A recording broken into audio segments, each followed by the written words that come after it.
Hello viewers, আসসালামু আলাইকুম। পাতায়ার আমার দ্বিতীয় ব্লগে স্বাগতম আপনাদেরকে। আজকে আমরা পাতায়া থেকে যাব কোলান আইসল্যান্ডে। তো এইখানে হচ্ছে পূর্ব থাইল্যান্ডে অবস্থিত, আর পাতায়া থেকে হচ্ছে 7.5 কিলোমিটার দূরে কোলান আইসল্যান্ড যাওয়া যাচ্ছে। দুইভাবে যাওয়া যায়, একটা হচ্ছে স্পিড বোর্ডে হচ্ছে 300 রুপি করে ভাড়া, 300 বাত করে ভাড়া, আর লঞ্চে গেলে 30 বাত করে। তো আমি লঞ্চেই চলে আসলাম। এই যে আমি চলে আসছি, এখন আমি নামতেছি।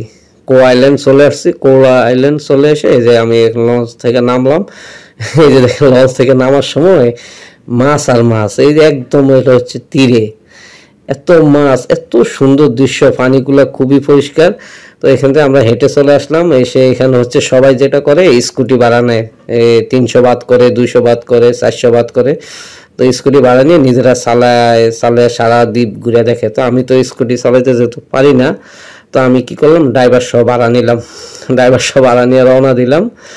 এই এই যে বাইকে থাকতে তো ভিডিও ভালোভাবে করা যায় না, সুন্দর মতো ভিডিও মানে বাইকে করা যায় না, অনেক বাতাস এখানে, আর বাইক অনেক জোরে চালায়, ঠিক মতো মোবাইল ধরা যায় না। এই জন্য এখানে ভিডিওগুলো ভালো হয় না। যে আমরা একটা স্পটে চলে আসছি, স্পটটা এখন দেখেন, আমরা অনেক উপরে, মানে পানি থেকে অনেক উপরে, আমরা সব কিছু অনেক ছোট ছোট দেখা যাচ্ছে এখানে। তো আমরা দেখতেছি। তো এটা হচ্ছে থাইল্যান্ড থেকে, পূর্ব থাইল্যান্ডে অবস্থিত। পাতায়া থেকে দূরত্ব 7.5 কিলোমিটার। এটা হচ্ছে যে থাইল্যান্ডের সনবুরি প্রদেশ নামে, সনবুরি প্রদেশে অবস্থিত। আর এর হচ্ছে বাংলামুং, গুগলে সার্চ দিলাম, আমি দেখলাম যে এটা হচ্ছে বাংলামুং জেলা অবস্থিত। আর এইখানে 2টা গ্রাম আছে এই এতটুকু এরিয়াতে, একটা হচ্ছে বানকোলেন আর আরেকটা হচ্ছে বাংক্রোমাখাম, 2টা গ্রাম অবস্থিত। এই 2টা গ্রামের আয়তনটা হচ্ছে, কোলান দ্বীপের আয়তন হচ্ছে 5.6 বর্গ কিলোমিটার, আর দৈর্ঘ্য হচ্ছে 4.65 বর্গ কিলোমিটার। প্রস্থতে দেখা যাচ্ছে 2.15। তো খুব বেশি বড় না, খুব ছোট, কিন্তু এত সুন্দর আর এত গোছালো এই দ্বীপটা, মানে আপনি না দেখলে বিশ্বাস করবেন না। এটা হচ্ছে সমুদ্রপৃষ্ঠ থেকে 590 ফুট উপরে, কিন্তু কোনো সমস্যা হয় না এখানে। এত সব কিছু প্রাকৃতিক বাতাস, সমুদ্রের ঢেউ, গর্জন, আপনার মনটাই অন্যরকম হয়ে যাবে। এখানে আসলে আপনার মনে হবে না যে ভিডিও করেন বা ছবি তোলেন, মনে হবে সব কিছু নিজের চোখে দেখি, আমার যেটা মনে হয়েছে।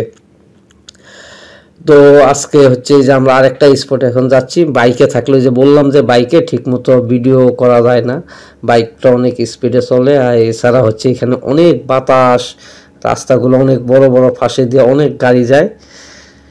তো আমরা এই যে আরেকটা স্পটে যাচ্ছি, সেই স্পটটা আপনাদেরকে দেখাবো এখন। এই যে দেখেন, একদম ছবির মতো সুন্দর, এত সাজানো গুছানো। এখানে একটু এই যে বিদেশি, আমরা সাবকন্টিনেন্টের থেকে একটু ইউরোপ বা অন্যান্য দেশের পশ্চিমারা বেশি আসে, তো ওরা একটু তো খোলামেলা থাকে। এটা আমাদের আনইজি প্রথম ছিল, এখন পরে যখন একটু হয়েছে তখন এটা স্বাভাবিক হয়ে গেলাম আমরা। এটা কোনো সমস্যা না, মানে এটা স্বাভাবিকই থেকে, ওদের ড্রেস আপটাই ওরা এইরকমই পরে। তো এটা আমাদের কাছে এখন একদম ইজি ব্যাপার হয়ে গেছে। তো আমরা এইখানে